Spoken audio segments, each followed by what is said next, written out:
Hi, good evening. Music has a way Well, thank you so much. You need 2, 3? of pulling people together. I can check you in over here if you want. For these ticket holders, Thanks so much. Have a great time. their wait Here's a program for you. is finally over. I hope you all enjoy your time. Thank you. Anticipation has been building. Good evening. Thank you for coming. Patrons So it is my pleasure to welcome you on behalf of all of the museums.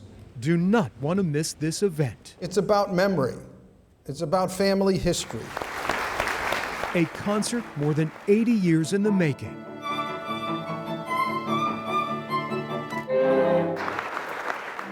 Taking center stage on this night, the instruments. Violins of Hope is a traveling exhibit crisscrossing the globe. It's a very unique instrument. Avshi Weinstein is the co-founder. Some of them can take 1 or 2 years of restoration. The Israeli woodworker and his father Amnon build and restore violins in their workshop 6,000 miles away. You have to be rather very, very precise. The duo's specialty? Strings with a story. I'm working with violins which are anywhere from few years old up to almost 500 years old. They all have history. Many of these instruments belonged to Jewish musicians in the early 1900s. This is what those people had. This is what they could afford. The good stuff was confiscated. Their violins survived. Many of the music makers did not. We tried to bring them back to life. And with them, the story of their previous owners. Avshi launched the Violins of Hope to honor his 400 family members who perished in the Holocaust. They all tell us the story of the war. This war is built from hundreds of millions of people's stories, good or bad, sad or happy. If you listen closely, Avshi says you hear the souls of the original musicians. When a person plays on an instrument for a very long time, he leaves something of himself or herself inside the instrument. And I heard the music coming out of these violins from the Holocaust. It was really something to behold. Virginia Holocaust Museum Executive Director Sam Asher says it's taken 3.5 years for the exhibit to reach Richmond. It's one thing for me to look at the instruments, but when the musicians took them, felt them, held them, played them, it was unbelievable. Sam says for prisoners in concentration camps, music provided an escape. You were transported in time out of the terrible situation you were living in, back to a time when it was a semblance of normal life. This is why they've been restored. They're supposed to be used. The museum's archivist Tim Hensley says even in their advanced age, the violins remain durable. Most of these are either from the 1800s, late 1800s, or the early 1900s. Not so silent witnesses to an unforgettable period. So in that case, we are assuming that the person who actually gave up this violin probably did not survive.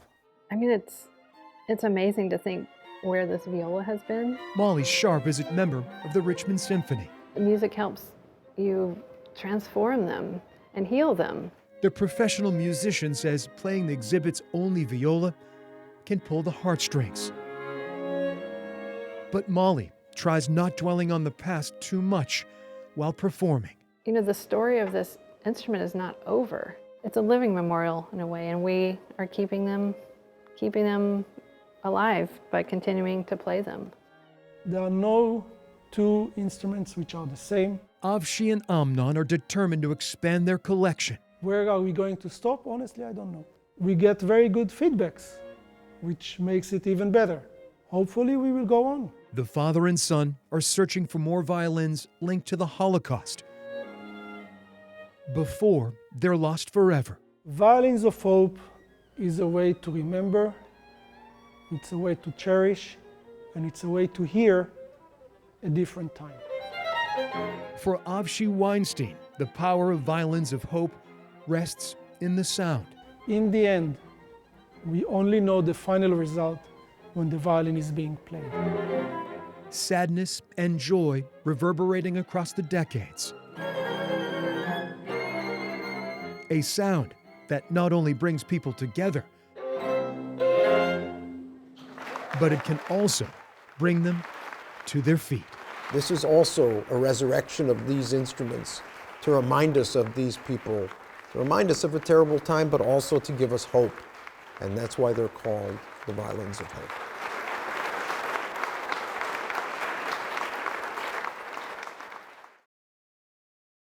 I think he's neat. I think he looks nice. The images And I think it's a nice picture. are forever frozen in black and white. But to Mrs. Alma Gravely, You have a picture of the two of us. memories of the man in uniform she loved remain in vivid color. I think he's a handsome guy. That was probably one of the reasons I married him. Samuel Gravely Jr.'s U.S. Navy career spanned 3 wars, 4 decades, and 7 seas. I used to call him Sammy the Sailor, and nobody knew anything about him except Sammy the Sailor. On June 2nd, 1971, Alma's sailor would make his biggest splash. And that he just plain loved the Navy. 50 years ago this month, the Richmond native was promoted to admiral. I am most proud of the opportunity to have served my country. Many seamen before him would hold the rank, but this was the first time for an African American. I was very happy for him because I knew that he had done the best he could. I knew from whence he came. Mrs. Gravely says while rising through the ranks, the admiral endured outright discrimination. The skipper got this message that they hear that the ship has a Negro officer aboard. He is to be informed that he cannot come to the officers' clubs. I would think that it hurt him and probably embarrassed him before the others. The 99-year-old says rough waters only made Samuel more determined. Very, very, very seriously. Gravely would sail into many more firsts. First to command a combatant ship, first to be promoted to flag rank, and first to command a naval fleet. Let's see, there were 8 ships in that squadron, and I rode every one of them. Sometime for a day, sometime for a week. In an interview with the Visionary Project about 20 years ago, Admiral Gravely did not boast about making history. It was a will to do it. And I didn't plan to fail. I had to do that to be successful. It just so happened that I was first. And the other people would have been successful if they'd been first. It's as simple as that.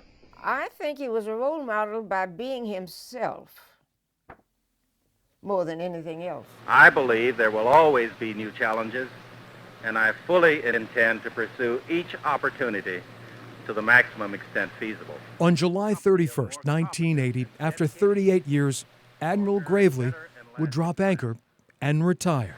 To me, the Navy has afforded the best of all possible worlds, and I shall sorely miss it. I don't think he would have thought he would ever have a ship named after him. In the years since, the United States Navy has honored his legacy by christening the USS Samuel L. Gravely Jr. Yes. You can hear where it broke, where I broke it, when I hit the point of the bow. What a career. What a role model. On the 50th anniversary of Gravely's promotion to admiral, the Navy League paid tribute to their fellow sailor. Attending the ceremony at the Virginia War Memorial on this day, I'm incredibly proud. Captain Corey Odom, skipper of the destroyer that bears the name of his idol. His primary goal was to be the best at what he did. It wasn't about race, it was about being the best naval officer. Captain Odom says Admiral Gravely still inspires a half-century later. I will do anything for this nation. I will do anything for this crew. I will do anything for this Navy. I am beyond proud to be the first Black American to command the ship named after the first Black admiral. Team Gravely, first to conquer. They always said, we stand on his shoulders. All of the time. All of the time. Back in Haymarket, Alma Gravely's home serves as a time capsule of her husband's sterling career and life well lived. He was very, very persistent.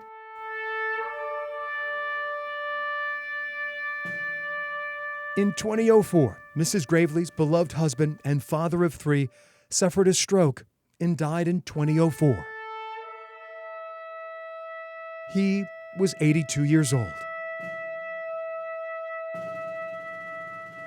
Along Eisenhower Drive in Section 66 at Arlington National Cemetery, Gravely is forever at ease. That's what he did, you know. He was persistent. He kept going and going and going. The Mariner may no longer be sailing the world's oceans, I must tell you that the full impact of my leaving the Navy today has not as yet set in. but Admiral Samuel Lee Gravely Jr. leaves a lasting wake for others to follow. The old saying, sailors belong on ships and ships belong at sea, has always been my hallmark and matched my philosophy perfectly. Thank you, and may God bless.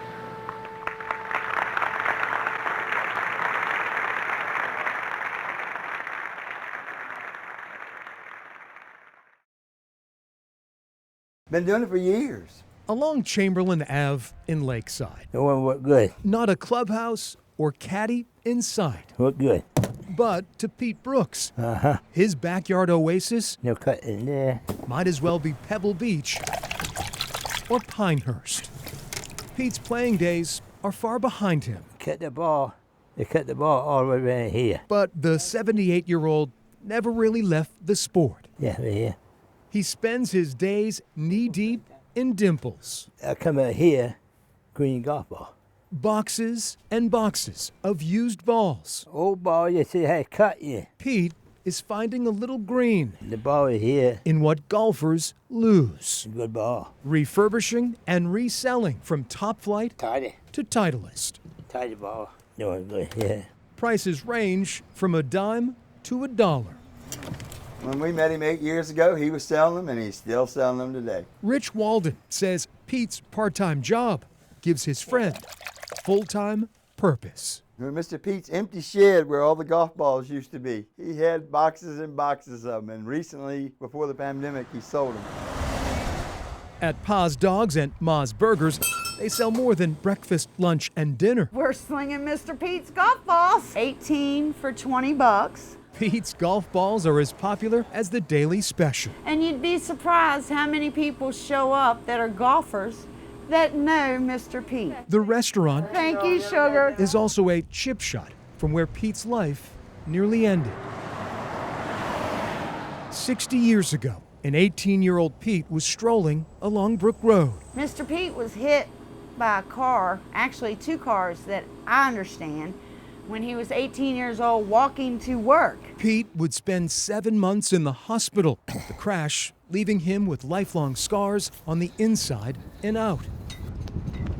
His destination that day? Lakeside Park Club, a golf course where Pete toiled on and off as greenskeeper for more than 30 years. The golf course sort of gave him a job and gave him his life, and that's all he ever knows. He took care of that golf course until the day he retired.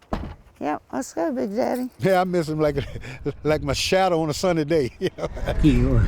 Former colleague, Lindsey Cooper Jr. My friendship with Pete, it's like a brotherhood. Pete can't stay away from the course for too long. When his collection of lost balls runs low, I'm glad you're doing okay, though. Yeah, did I? he can always depend on a call from friends at LPC We got old Pete over here. to replenish his supply. What do you think? Mm-hmm. Got a couple. You need help loading them up? He was coming to get his golf balls. Pete loves selling some golf balls in there.